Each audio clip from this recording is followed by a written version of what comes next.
God's interrupting your scrolling, and he wants to work through me to tell you something. So go ahead, scroll if you don't want to listen to anything or get wiser with the Lord. But if this message is for you, you will stay anyways.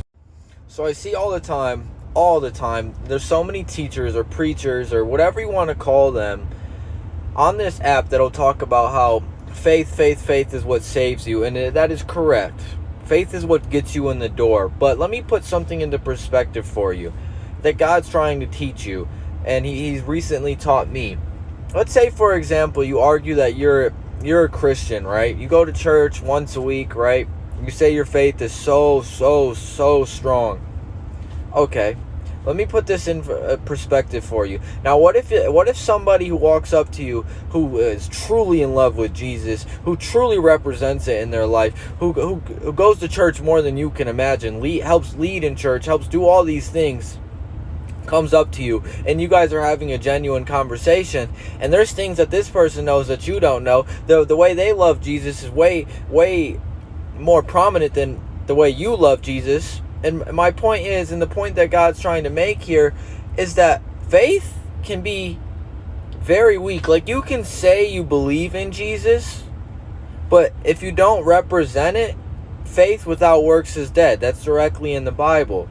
Because it just doesn't make sense. It's oxymoronic. So for you to say you have faith and be lukewarm, or go to church one day out of the week and live for God in those few hours, and then the rest of the week you go on doing what you're doing, cursing, whatever, and you'll never be perfect. You need to understand that. You'll never be perfect. But your faith can be stronger.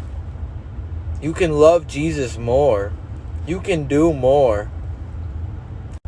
So you understand that, right? Like me, for example, I have a very strong faith. But a few days ago, I ran into someone with stronger faith than me, and it put it into perspective. I'm like, my faith could be stronger. I could love Jesus more. I could do more. You can do more. And that's all he wants from us. And that's how you want to know if you're saved. That's stuff like that. Just be undeniable in your faith. Be a true leader. Represent it undeniably. Because if you have an unclean spirit in you, you're still going to be doing these things like cursing, not keeping the 10 commandments. But there's Christians that only have the clean spirit in them. Like, I have an unclean spirit in me. I still struggle to listen to some secular music. Sometimes I curse.